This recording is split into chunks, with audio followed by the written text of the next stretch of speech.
Bismillahirrahmanirrahim. Assalamualaikum warahmatullahi wabarakatuh.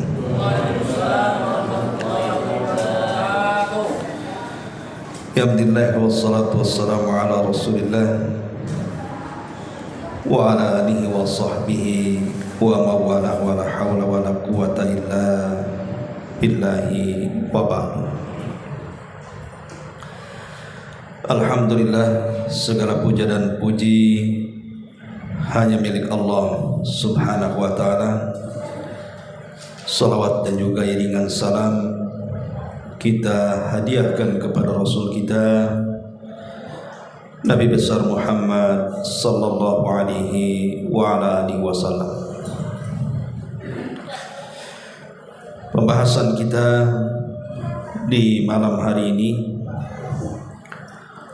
sebagaimana yang sudah kita sepakati, kita akan membahas tentang silsilah tafsir dari surah-surah pendek dalam juz amma.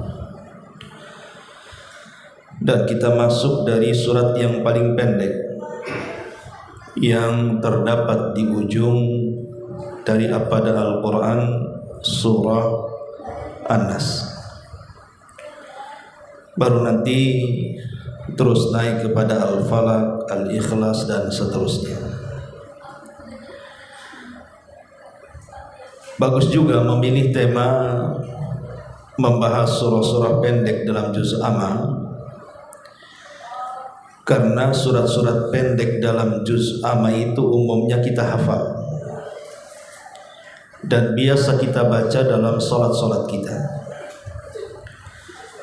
sehingga memahaminya tentu sangat membantu bacaan-bacaan salat yang kita baca.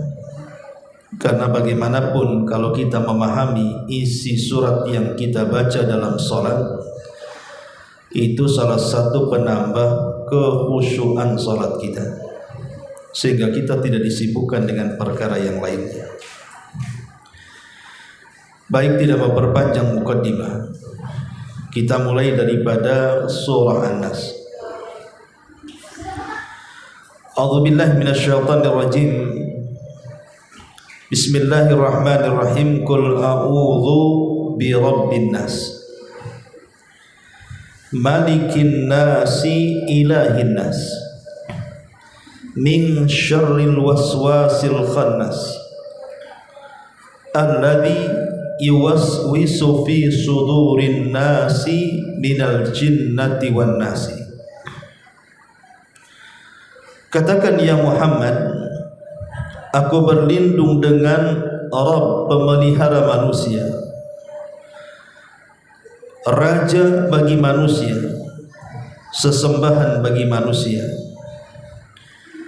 dari keburukan waswas yang tersembunyi, yang memberikan was-was kepada hati-hati manusia dari kalangan jin dan juga manusia. Ma'asyiral muslimin wal muslimat rahimakumullah. Surah An-Nas ini disebutkan fadilah dan keutamaannya di beberapa riwayat dalam hadis Nabi sallallahu alaihi wasallam. Di antaranya hadis yang dikeluarkan Imam Muslim dalam sahihnya dari sahabat Uqbah ibn Amir radhiyallahu an, Nabi sallallahu alaihi wasallam mengatakan, alam tara ayatin unzilat al-lailatu lam yura mithluhunna qattun. Tidakkah kalian melihat, kata Nabi, ada ayat-ayat yang diturunkan di malam ini yang tidak ada yang semisal dengan ayat ini. Kemudian Nabi SAW menyebutkan dua surat, Qul a'udzu birabbil falaq dan Qul a'udzu birabbin nas. Ulama banyak yang kemudian menyebut dua surat Qul a'udzu birabbil falaq dan An-Nas ini disebut surah Mu'awwidhataini. surat perlindungan. Sebelum dua surat ini turun, Nabi SAW terkadang berdoa dengan macam-macam doa untuk membentengi diri dari was-was daripada syaitan. Tapi setelah turunnya dua surat ini, maka Nabi SAW kemudian mengganti seluruh doa-doa dengan cukup membaca dua surat ini. Makanya kemudian dua surat ini disebut dua surat perlindungan. Apabila seorang muslim membacanya sebelum tidur, maka setan tidak mungkin mendekati dia sampai dia bangun. Berdasarkan hadis Aisyah Ummul Mukminin radhiyallahu anha, Nabi mengatakan, "Idza awa ila firashihi kulla lailatin jama'a kaffaihi fa nafatha fihima fa qara'a fihima qul huwallahu ahad qul a'udzu birabbil falaq qul a'udzu birabbin nas thumma yamsah bihima mastata'a min jasadihi yabda'u bihima ala ra'sihi wa wajhi wa ma aqbala min jasadihi." Aisyah radhiyallahu anha mengatakan, Nabi kalau dia masuk kepada pembaringannya, maksudnya hendak tidur setiap malam, maka beliau kemudian meletakkan seperti ini kedua telapak tangannya, kemudian membaca 3 qul. Qul huwallahu, qul a'udzu birabbin nas, dan qul a'udzu birabbil falaq. Setelah itu dia mengusap dengan tangannya sebisa dia sekujur badannya dari kepala sampai kaki. Untuk apa gunanya? Untuk menghindarkan kita dari gangguan setan selama tidur. Karena terkadang setan masuk dalam tidur kita itu kemudian membuat mimpi-mimpi yang menakutkan, ataupun sengaja kemudian mengencingi telinga kita sehingga kita lewat sholat subuh atau tidak bangun di sepertiga malam untuk tahajud. Karena ketika setan itu datang kepada kita setiap kita hendak tidur, maka dia akan mengikat di tengkuk kita 3 ikatan. Ikatan-ikatan inilah yang membuat kita malas bangun. Makanya kalau kita membaca 3 qul sebelum tidur, maka itu salah satu daripada perlindungan kita dari godaan syaitan. Ma'asyiral muslimin wal muslimat rahimani wa rahimakumullah. Dan banyak lagi keistimewaan daripada surah Qul A'udzu Birabbin Nas ini. Adapun asbab nuzulnya, kenapa surat ini sampai turun? Al-Imam Al-Baihaqi menyebutkan dalam kitabnya Dalaili An-Nubuwah. Jadi Nabi SAW satu hari dia terkena sihir oleh sihir seorang keturunan Yahudi namanya Labid ibn Asam. Karena orang-orang Yahudi itu dari zaman ke zaman, sejak zaman Bani Israel, mereka suka membunuh para nabi. Dan itu dikatakan dalam Al-Quran, yaqtulunal anbiya bighairi haq. Mereka suka membunuh para nabi tanpa alasan. Lihat Zakaria dipenggal lehernya oleh siapa? Yahudi. Kemudian Nabi Yahya juga sama, dibunuh orang Yahudi. Bahkan kalau Isa tidak diangkat ke langit, tentu dia pun menjadi sasaran pembunuhan Yahudi. Lah Nabi SAW juga sama, berkali-kali ujian pembunuhan ketika Rasul hijrah dari Mekah ke Madinah, namun selalu gagal. Lah salah satu rencana Yahudi membunuh Rasul adalah dengan cara menyihir beliau. Karena orang-orang Yahudi terkenal sihirnya.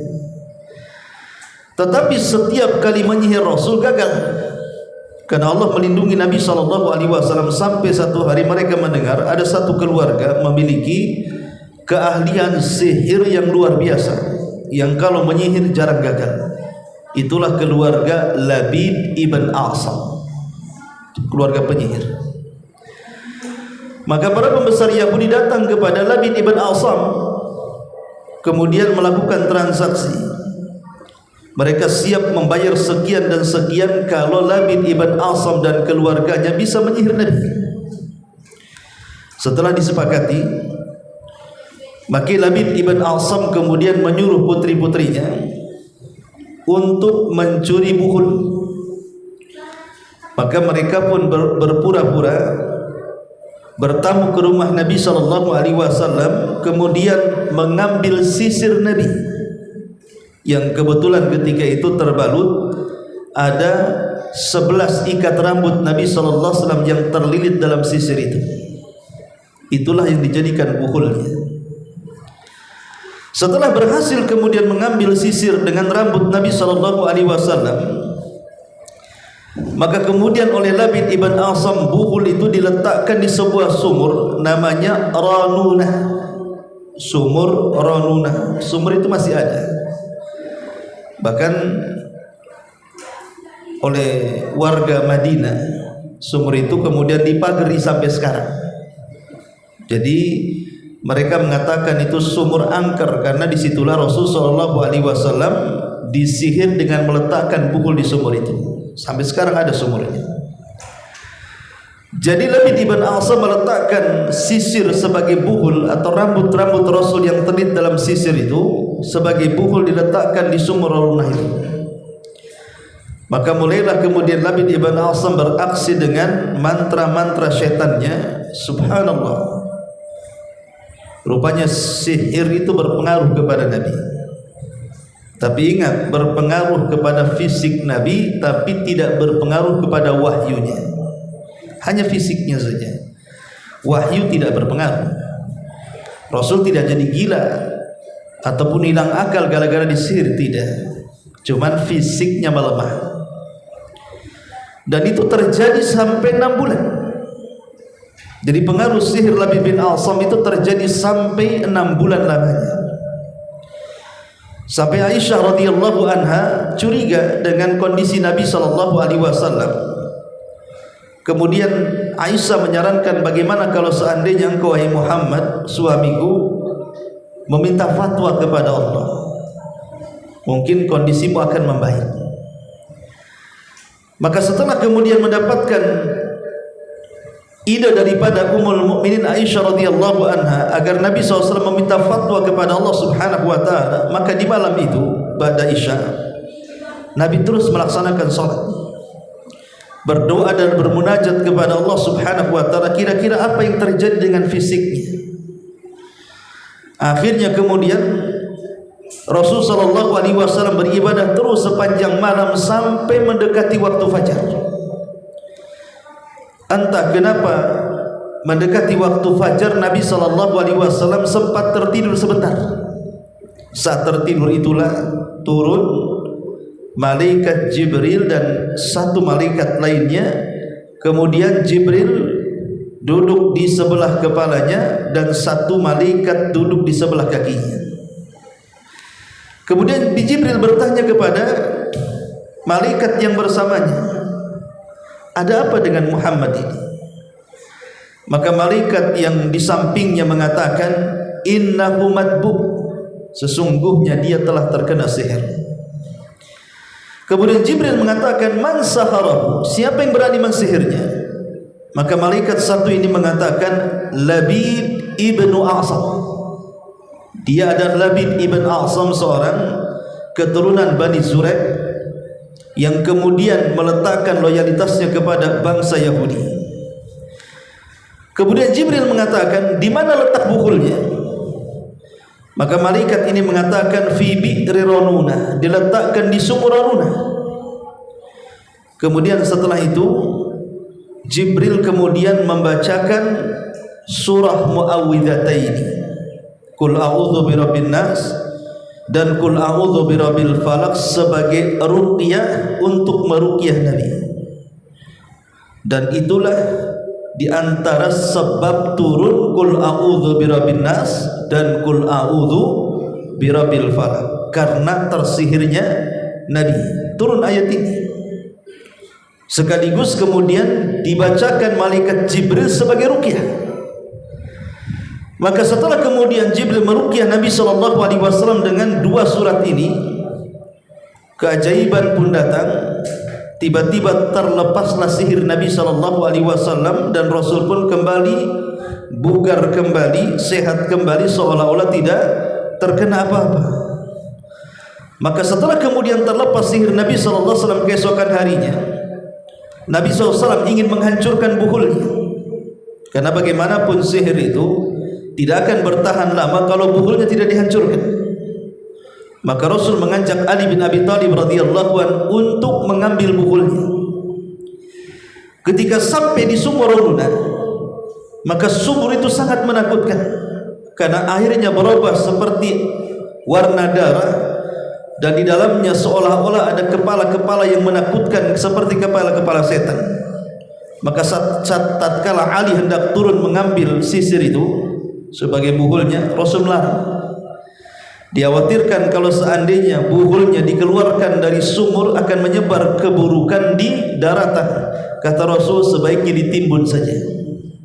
Maka sumur itu akhirnya ditimbun dan sampai hari ini ada. Setelah sumur itu ditimbun, maka betul-betul enyahlah sihir yang menyihir Nabi sallallahu alaihi wasallam. Di sini pelajaran bahwa kalau seseorang terkena sihir, berarti dia harus mencari siapa? Buhulnya dulu. Buhul ini kan macam-macam, tapi ingat, buhul itu biasanya diambil dari orang yang akan disihir, entah pakaiannya, entah mungkin sebagian anggota badannya, rambutnya, kukunya, dan begitu seterusnya. Kemudian dengan itulah mereka menyihirnya. Makanya di zaman dulu, kalau kita melihat orang yang hendak menyihir itu, biasanya dukun-dukun meminta apa? Minta foto kan? Foto orang yang akan disihir. Celakanya di zaman dulu itu kan fotonya hitam putih. Kadang-kadang buram lagi ya. Kadang-kadang salah ngambil, yang mau disihir anaknya kena ibunya, karena salah ambil foto kan itu ya. Zaman dulu kan hitam putih buram gitu. Tapi di zaman sekarang kalau ambil foto lebih mudah, nggak usah nyuri ke rumahnya, tengok aja di IG-nya, di Facebook-nya, semua foto dia. Baik, itu diantara sebab turun daripada Qul a'udzu birabbin nas. Jadi itu disebabkan karena tersihirnya Nabi sallallahu alaihi wasallam. Baik, kita masuk pada ayatnya. Di sini Allah Subhanahu wa taala mengatakan qul a'udzu birabbin nas. Katakan ya Muhammad, aku berlindung dengan Rabb manusia. Di dalam ayat ini Allah Subhanahu wa taala mengajarkan kepada kita agar kita bertawassul dengan nama-nama Allah Subhanahu wa taala. Salah satu nama Allah Subhanahu wa taala adalah Ar-Rabb. Rabb itu satu di antara 99 nama Allah yang indah. Dari sinilah lahir istilah tauhid rububiyah, diambil dari kalimat Rabb. Dan kalimat Rabb itu mencakup 3 makna. Pertama, Allah Subhanahu wa taala zat yang menciptakan. Yang kedua, Allah Subhanahu wa taala zat yang menguasai. Dan yang ketiga, Allah Subhanahu wa taala zat yang mengatur. Jadi kalau ada kalimat Rabb, yang ada di benak kita bahwa tidak ada pencipta kecuali Allah, tidak ada penguasa kecuali Allah, tidak ada pengatur kecuali Allah Subhanahu wa taala. Ketika kita meyakini Allah Maha menciptakan, Maha menguasai, dan Maha mengatur, berarti kita telah mengimani nama Allah Ar-Rabb. Itu makna Rabb. Rabbun nas artinya yang menciptakan manusia, yang menguasai manusia, yang mengatur manusia. Kita berlindung dari Rabb yang telah memelihara manusia. Kemudian Allah mengatakan qul a'udzu birabbin nas, malikin nas, raja manusia. Malikin nas, raja manusia. Dari sini tertanam sifat al-khawfu, perasaan takut kita kepada Allah Subhanahu wa ta'ala. Karena kita ini hanya hambanya. Di hadapan raja kita harus takut kepadanya. Karena dia adalah raja manusia, maka tertanam sifat takut dalam hati kita. Saat kehancuran alam semesta, kita tahu bahwa antara tiupan pertama dengan kedua itu jaraknya 40. Bisa 40 bulan, bisa 40 tahun, bisa 40 hari, wallahu alam. Yang jelas 40. Lah saat trompet pertama ke kedua itulah tengah-tengahnya terjadi kehancuran alam semesta. Disitulah bumi digoncangkan, kemudian gunung dicabut, diterbangkan, kemudian ditubruk-tubrukkan seperti kapas. Kemudian air lautan ditumpahkan ke daratan. Kemudian bintang dijatuh-jatuhkan. Kemudian langit digulung. Kemudian bulan dan matahari disatukan. Disitulah kehancuran. Dan Allah Subhanahu wa ta'ala binasakan semua makhluk yang berakal, mulai daripada malaikat, jin dan manusia, sehingga tidak ada manusia, bahkan tidak ada alam semesta kecuali dihancurkannya. Saat kemudian tidak ada lagi makhluk kecuali hanya ada Khaliq, sang pencipta, dan makhluk-makhluk yang dikecualikan untuk dihancurkan, maka Allah Subhanahu wa ta'ala bertitah di situ dan mengatakan, aina mulukud dunya, di mana raja-raja dunia itu? Ainal mutakabbirun, mana orang-orang yang sombong itu? Ainal jabbarun, mana orang-orang yang congkak saat berkuasa itu? Mana Fir'aun, mana Namrud, mana raja-raja zalim? Allah tantang ketika itu, tapi tidak ada yang menjawab karena semua raja-raja sudah binasa. Bahkan jin dan malaikat pun dibinasakan Allah Subhanahu wa ta'ala. Yang ada hanya Allah sendirian yang berteriak, aina mulukud dunya, ainal mutakabbirun, ainal jabbarun. Di mana raja-raja dunia? Di mana orang-orang yang sombong dan congkak itu? Tidak ada yang jawab. Maka ketika itu Allah Subhanahu wa ta'ala menjawab pertanyaan dirinya sendiri dan mengatakan, anal malik, sayalah raja, sayalah raja, lillahil wahidil qahar, hanya kepunyaan Allah lah kekuasaan dan kekuatan. Itulah makna daripada malikin nas, bahwa dia adalah raja bagi manusia, bahkan raja bagi seluruh alam semesta. Makanya kalau kita mendengar istilah raja, tertanam sifat al-khawfu, rasa takut yang mendalam pada hati kita. Malikin nas. Kemudian yang ketiga Allah mengatakan ilahin nas, sesembahan manusia. Setelah Allah Subhanahu wa ta'ala memukaddimahi dengan dua nama Allah Subhanahu wa ta'ala, Rabb dan juga Malik, maka Allah Subhanahu wa ta'ala pertegas dengan kalimat ilah. Ilah itu artinya zat yang maha berhak untuk disembah. Kenapa kemudian Allah Subhanahu wa ta'ala mendahulukan kalimat rububiyah Rabb kemudian bicara soal uluhiyah? Karena kalau orang sudah meyakini Allah itu Rabb, maka sudah seharusnya dia meyakini Allah itu ilah. Lebih mudahnya begini, kalau kita sudah meyakini bahwa tidak ada yang menciptakan Allah kecuali Allah, tidak ada yang mengatur kecuali Allah, tidak ada yang menguasai kecuali Allah, tidak ada yang menghidupkan dan mematikan kecuali Allah, tidak ada raja kecuali Allah Subhanahu wa ta'ala, berarti zat yang seperti itu layak disembah, layak disembah. Makanya Allah mengatakan ilahin nas, dialah sesembahan manusia. Karena zat yang tidak bisa menciptakan tidak layak disembah, zat yang tidak sanggup mengatur tidak layak disembah, zat yang tidak sanggup menguasai tidak layak disembah. Lalu siapa Zat yang layak disembah, dialah yang sanggup menciptakan alam semesta, mengatur alam semesta, dan menguasai alam semesta dengan menghidupkan, mematikan, memberikan rizki dan sebagainya. Maka sudah layak dia menjadi sesembahan manusia, ilahin nas. Berarti di sini ada 3 nama Allah Subhanahu wa taala. Pertama Ar-Rabb, yang kedua Al-Malik, yang ketiga Al-Ilah, ilahin nas. Kita berlindung, bertawassul dengan 3 nama Allah Subhanahu wa taala. Kenapa begitu kuatnya kita bertawassul dengan 3 nama Allah ini? Karena yang dihadapi itu bukan musuh biasa, musuh yang sangat kuat, yang luar biasa. Berbeda dengan surah Al-Falaq. Surah Al-Falaq itu kita disuruh berlindung kepada 1 nama Allah saja, Rabbul Falaq. Qul a'udzu bi rabbil falaq. Aku berlindung dengan Rabb, pemilik falak.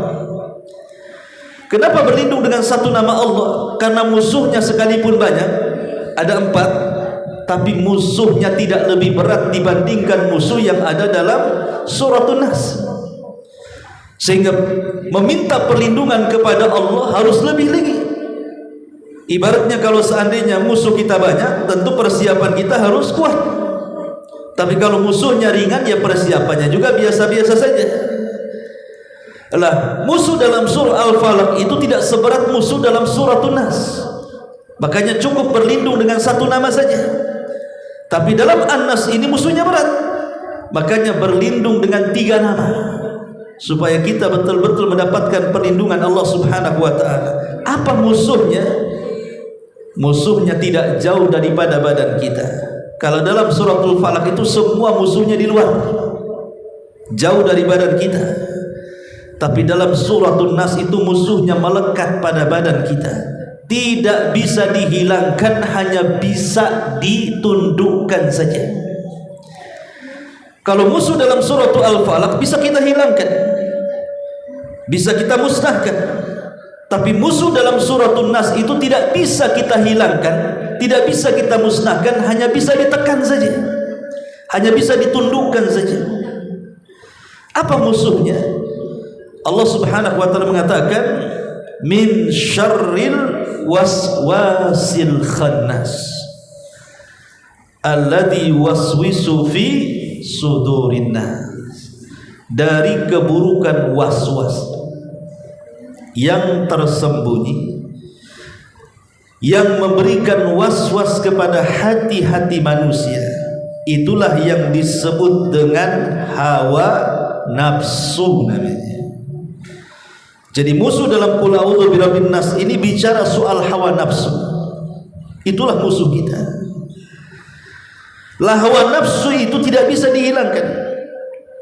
Karena Allah Subhanahu wa taala letakkan hawa nafsu itu di setiap jantung manusia. Kalau seandainya kita hilangkan jantung kita, mati kita. Kita tidak mungkin menghilangkan jantung kita. Yang ada hanya menekan jantung kita supaya hawa nafsu ini tidak merajalela. Lah, inilah yang kemudian menjadikan setiap manusia itu berbuat jahat. Karena dorongan waswas hawa nafsu yang memerintahkan kepada keburukan. Allah Subhanahu wa taala berfirman, innan nafsa la'ammaratun bisu. Sesungguhnya jiwa ini terkadang memerintahkan manusia untuk melakukan keburukan. Dan tidaklah jiwa manusia itu memerintahkan kepada keburukan kecuali karena ada was-was yang ada dalam dada kita. Siapa yang ngasih was-was? Syaitan, yang disebut dengan qarin. Setiap manusia punya qarin, dan itu tidak mungkin lepas dari badan kita kecuali setelah kematian kita. Kalau kita masih hidup, sejak kita dilahirkan sampai kita diwafatkan, maka qarin itu tidak mungkin lepas dari badan kita. Makanya saat Aisyah radhiyallahu anha cemburu dengan Nabi sallallahu alaihi wasallam gara-gara di satu malam giliran beliau, Rasul keluar. Disangkanya Rasul akan berpindah kepada madunya, padahal Rasul sedang menziarahi kuburan Baqi di malam hari.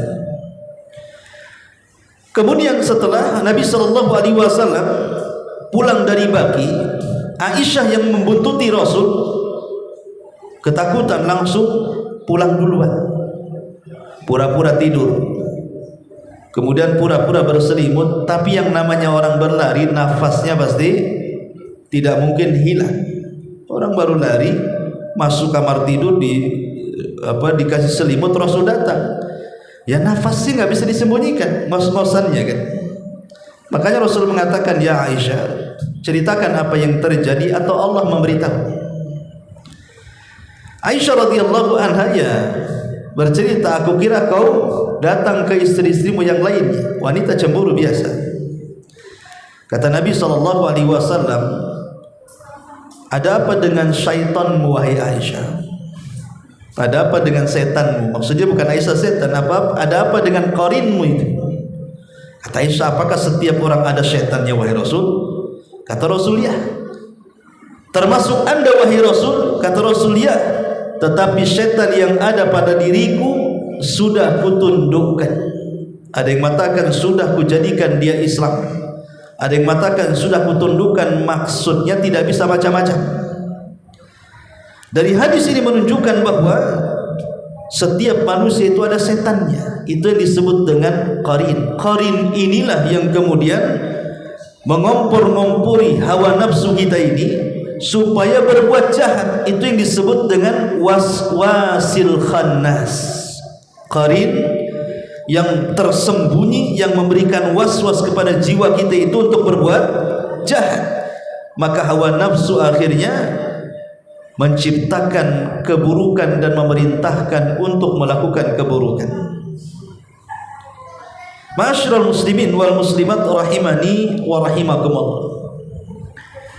Lah, kita tahu bahwa waswas syaitan ini disebutkan oleh para ulama banyak sekali yang ditimbulkan dari waswas ini. Apa saja? Pertama, al-ghadab. Gara-gara waswas ini orang bisa marah tak terkendali. Kan ada orang marah tidak terkendali itu. Kadang-kadang kalau sudah marah mata melotot, urat leher kencang, suara memeki, kalimat yang keluar tidak terkontrol. Kadang-kadang yang diucapkan dia sendiri tidak tahu kenapa bisa keluar. Orang yang tidak pernah menyebut kalimat binatang saat marah, semua kebun binatang keluar. Orang yang tidak pernah menyebutkan kalimat kasar, laknat, rendah saat marah bisa keluar semuanya itu. Kenapa bisa demikian coba saat marah? Karena dorongan was-was kuat. Makanya orang marah itu bisa melakukan apa saja. Terkadang bisa memukul, terkadang bisa menyakiti, terkadang bisa membunuh. Orang marah. Ini yang pertama. Kemudian yang kedua, asyab, karena kekenyangan. Hawa nafsu ini terkadang memberikan waswas kepada kita supaya kita kenyang. Makan banyak, minum banyak, tidur banyak. Supaya apa? Supaya malas untuk ibadah kepada Allah Azza wa Jalla. Orang yang kekenyangan, baik makanan dan minuman, itu mengakibatkan kemalasan kan itu. Akhirnya malas ibadah, bawaannya hanya ngantuk dan tidur. Itu semua adalah was-was dari arah kekenyangan. Makanya dalam Islam itu Rasulullah SAW menganjurkan agar kita berhenti sebelum kenyang dan makan tatkala lapar. Kemudian yang ketiga, al-ajal wa tarku at-ta'anni. Terkadang was-was ini masuk kepada perkara yang harusnya kita ini berhati-hati, kita kerjakan terburu-buru. Makanya ada istilah kata Nabi SAW, al-ajalatu minasyaitan. Tergesa-gesa itu bagian daripada syaitan. Tergesa-gesa. Jadi ada perkara-perkara yang harusnya tidak boleh tergesa-gesa, kita tergesa-gesa. Nah, ini juga bagian daripada was-was. Kemudian yang keempat, al-israful jali fi hubbil mali. Terkadang was-was ini masuk pada perkara harta dengan cara al-israf, berlebihan. dengan cara membelanjakan harta ini kepada yang diharamkan Allah Subhanahu wa taala, atau mungkin dibelanjakan kepada yang halal tetapi berlebihan. Membeli makanan yang cukup sebenarnya 2-3 orang, dia beli satu kampung, akhirnya enggak habis dibuat. Itu waswas daripada setan yang disebut dengan mubatir. Kemudian juga yang kelima, waswas ini masuk pada su'udzan, berburuk sangka kepada orang. Umpamanya dagangannya hancur, dagangannya kurang laris, mulai setan datang ngasih waswas. Jangan-jangan tokomu disihir sama orang sebelah. Mulai ngasih buruk sangka tuh. Jangan-jangan orang sebelah rame, kok saya kok sepi. Jangan-jangan dia pula yang sihir toko saya. Dikasihnya kita ini zon yang tidak baik, berburuk sangka, atau mungkin kita sakit, jangan-jangan saya ini disihir. Ya, jangan-jangan saya disihir, saya tahu yang nyihir itu. Karena selama ini dia nggak baik dengan saya, jangan-jangan dia pula. Ya. Jadi setan ini masuk pada su'udzon. Itu bentuk was-was itu. Ini juga yang kelima. Kemudian yang keenam, umumul jawari. Umum al-jawari, masuk kepada keumuman anggota badan kita. Entah masuk ke mata, akhirnya memandang sepandang-pandangnya, masuk ke telinga, akhirnya mendengar sedengar-dengarnya, masuk ke lisan, akhirnya bicara seomong-omongnya, masuk ke kaki, akhirnya selangkah-langkahnya, tanpa mempertimbangkan ini halal, ini haram, dan begitu seterusnya. Maka ini juga bagian daripada was-was. Bahkan Imam Ibnu Qayyim rahimahullah ta'ala, lebih daripada itu, was-was itu juga masuk pada 6 perkara. Kata Imam Ibnu Qayyim, was-was itu masuk pada 6 perkara. Yang paling tinggi memberikan was-was supaya kita meninggalkan agama kita. Disuruhnya kita kufur, disuruhnya kita melakukan kekufuran dan kesyirikan supaya kita keluar dari Islam.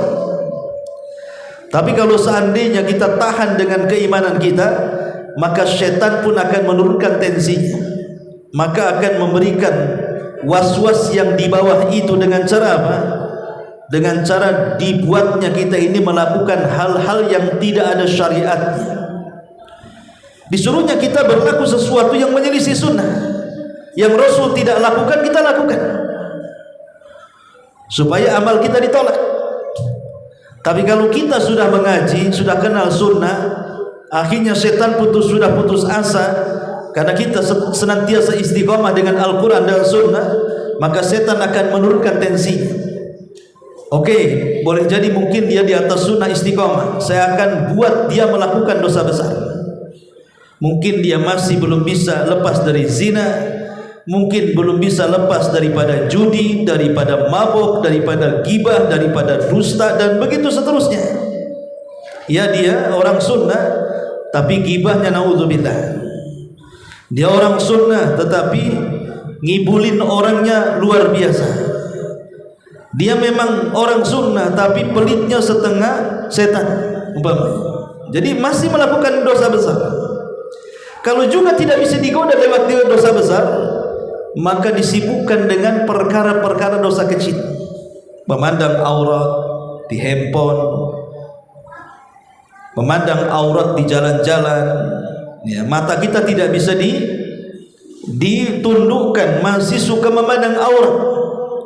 Oh, orang ini warok betul-betul qadul basar, menundukkan pandangan, maka tensi setan akan diturunkan dengan cara apa? Disibukkan dengan perkara mubah. Oh, orang ini tidak suka dosa. Baik, kalau dia tidak suka dosa, kita buat dia sibuk dengan perkara mubah. Dibuatnya dia nonton sepak bola semalam suntuk. Memang nonton sepak bola sih tidak ada masalah, perkara mubah. Tapi kalau disibukkan, akhirnya apa? Menghilangkan yang wajib, ngantuk subuhnya lewat subuh, ya kan? Perkara mubah jadi haram jadinya. Atau memang dia juga tidak suka menghambur-hamburkan waktunya, dia manfaatkan betul walaupun perkara mubah dia tidak suka, maka setan akan menurunkan tensinya. Dibuatnya kita apa? Mendahulukan perkara-perkara yang tidak afdol dan meninggalkan yang afdol. Kalau tidak bisa juga, maka setan akan mengerahkan seluruh kemampuannya bekerja sama dengan wali-walinya dari kalangan jin dan manusia. Bagaimana caranya kita mengikuti mereka? Itulah yang dikatakan minal jinnati wan nas. Ini yang terakhir. Setan akan berkolusi dengan jin dan dengan setan dari kalangan manusia supaya menggoda kita. Mungkin dari kalangan manusia dia menjadi teman-teman yang buruk, teman-teman yang jahat, akhirnya diutus menjadi teman kita.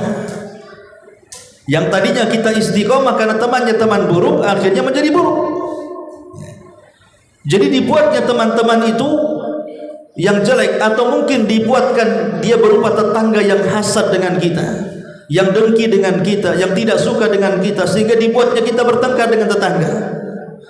Atau dibuatnya oleh setan teman dagang kita, mungkin dia hasad dengan kita, tidak suka dengan kita, dibuatnya kita senantiasa dendam dengan teman kita. Jadi bagaimanapun setan akan bekerja sama dengan manusia untuk merusak kita dari sesama manusia atau dari kalangan jin. Itulah dengan cara memberikan was-was tadi. Makanya kenapa kemudian surah An-Nas ini menjelaskan kepada kita tentang bahayanya was-was daripada asyaitan. Adapun cara supaya kita terhindar daripada was-was, ya, bagaimana caranya? Yang pertama, tentunya agar kita terhindar daripada was-was syaitan, kita memperbanyak berlindung dari syaitan. Berlindung dari syaitan, isti'adzah billah. Perbanyak berlindung dari syaitan. Berlindung kepada Allah Subhanahu wa taala dari keburukan syaitan. Entah ketika kita makan, kita baca basmalah. Ketika masuk ke kamar mandi ada doanya. Keluar dari kamar mandi juga ada doanya. Sebelum tidur ada doanya.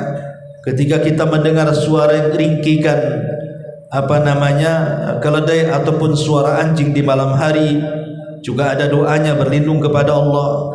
Ketika membaca Quran kita disuruh ta'awud. Ketika membaca iftitah sholat juga kita disuruh ta'awud. Pokoknya di tempat-tempat yang kira-kira kita digoda oleh setan, ta'awud. Ini yang pertama. Kemudian yang kedua, berpegang teguh dengan Al-Quran dan Sunnah. Karena orang yang berpegang teguh dengan Al-Quran dan Sunnah, mereka lah yang bisa menghindar dari godaan dan waswas syaitan. Kemudian yang ketiga, al-ishtighalu bidzikri. Sibukkan dengan berzikir. Karena hanya berzikir kepada Allah Subhanahu wa taala, setan akan jauh. Apabila kita lupa dengan Allah, setan akan mendekat. Ketika kita dekat dengan Allah, maka setan akan menjauh. Dan zikir itu bisa menenangkan hati. Kemudian yang keempat, luzumul jamaatil muslimin. Senantiasa bergabung dengan jamaah kaum muslimin, dengan orang-orang yang seakidah, dengan orang-orang yang semanhaj dengan kita. Bergabung dengan teman-teman yang saleh, supaya kita terhindar dari gangguan setan. Karena kalau kita ingin istiqomah, ya harus punya lingkungan, teman-teman yang bagus. Tapi kalau tidak, teman-temannya tidak bagus, lambat laun kita akan ikut teman kita yang jahat. Maka itu penting, ya. Kemudian juga mukhalifatus syaitan, berusaha untuk menyelisihi tingkah laku syaitan. Seperti dalam sholat kan, ada beberapa duduk yang disebut duduk setan, ya. Tidur setan, muamalah setan, seperti menipu dan lain sebagainya. Pokoknya selisih syaitan. Yang tidak disukai oleh syaitan, yang disukai setan kita jangan suka. Ya, pokoknya yang disukai setan kita jangan suka, yang disukai setan kita jangan suka, yang tidak disukai setan kita harus suka. Ya, jadi kita harus senantiasa menyelisih setan.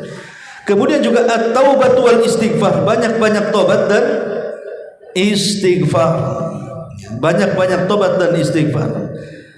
Kemudian yang terakhir juga berusaha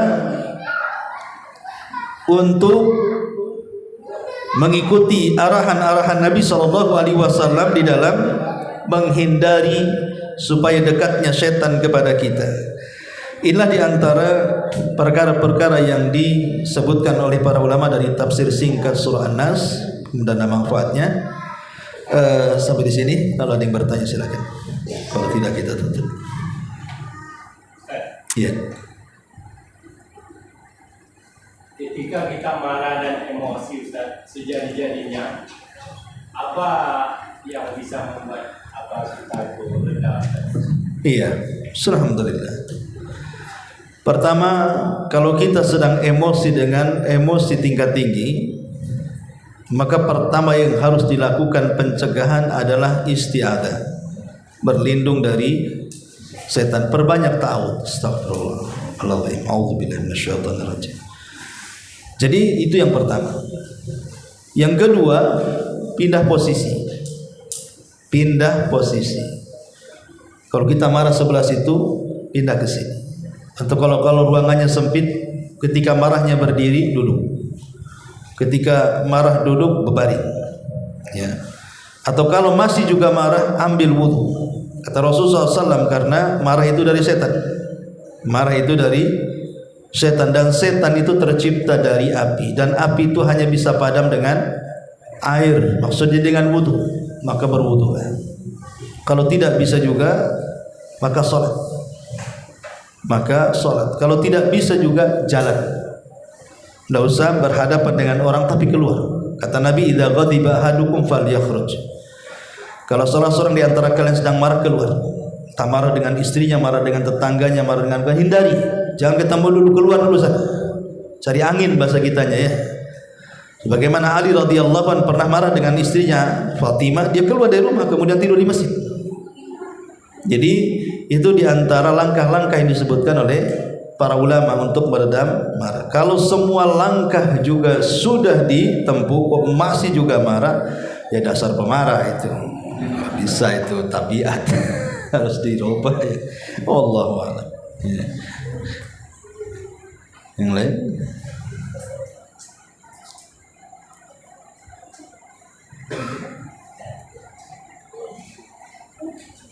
Iya. Kalau tidak ada, mohon maaf, ini ada WA dari Ustaz Saleh ini. Ada rapat nih, harus segera balik.